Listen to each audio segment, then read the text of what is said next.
Assalamualaikum warahmatullahi wabarakatuh. Perkenalkan, nama saya Faruk Abdul Hakim, bisa dipanggil Faruk. Pada kesempatan kali ini akan membahas mengenai collision domain dan broadcast domain.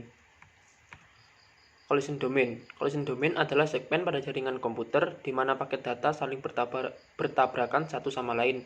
Tabrakan data dapat terjadi apabila dalam satu segmen terjadi pengiriman lebih dari satu. Pada hub, collision domain terdapat satu pada semua port yang terhubung. Sedangkan pada switch dan router, collision domain terdapat satu pada setiap port yang terhubung. Lalu ada broadcast domain. Broadcast domain adalah wilayah semua perangkat yang dapat menangkap sinyal dalam satu segmen siaran pada jaringan komputer. Pada hub dan switch, broadcast domain terdapat satu pada semua port yang terhubung. Sedangkan pada router, broadcast domain terdapat satu pada setiap port yang terhubung. Soal yang pertama, lingkarilah dan jumlahkan collision domain dan broadcast domain pada jaringan tersebut, dan analisislah dengan memberi alasan kesimpulan Anda terkait daerah masing-masing collision domain dan broadcast domain. Yang pertama yaitu kita cari hubnya terlebih dahulu. Ada dua, yaitu 1 dan 2 ini. Ini kita hitung masing-masing 1. Lalu kita hitung dari switch. Pada sebelah kiri ada 1, 2, dan 3. Lalu pada kanan juga ada 3, 1, 2, dan 3. Lalu antara router ini juga ada 1. Jadi kalau di total itu ada 9. Lalu selanjutnya menghitung broadcast domain. Pertama kita lihat dari switch. Ini kita hitung 1. Lalu ada hub, kita hitung 1. Karena hub fungsinya sebagai penerus, maka ini dapat kita jadikan 1 broadcast domain. Begitu pula pada bagian sebelah kanan juga sama. Lalu antar router ini dihitung 1 broadcast domain.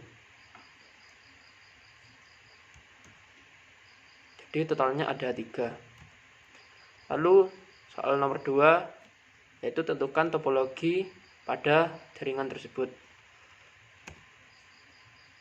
Dari sini kita dapat melihat topologi yang digunakan adalah topologi tree. Kenapa topologi tree? Karena di sini ada hierarki antara server, switch, dan komputer. Yang mana server sebagai inti, switch sebagai pendistribusi, dan hub serta PC-nya ini sebagai yang mengakses.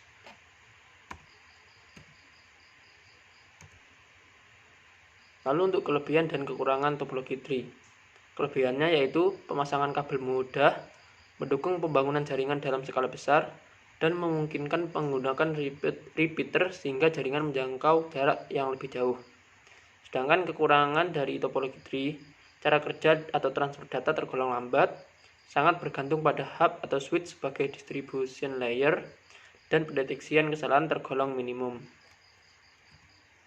Soal nomor 3 yaitu faktor apa saja yang perlu dipertimbangkan dalam pemilihan topologi. Faktor yang perlu dipertimbangkan dalam pemilihan topologi yaitu ada 5. Yang pertama yaitu biaya yang digunakan, 2 yaitu kecepatan, 3 yaitu lingkungan, 4 ukuran, dan 5 konektivitas. Semua itu juga bergantung pada proses bisnis atau kepentingannya nanti. Mungkin itu saja dari saya. Wassalamualaikum warahmatullahi wabarakatuh.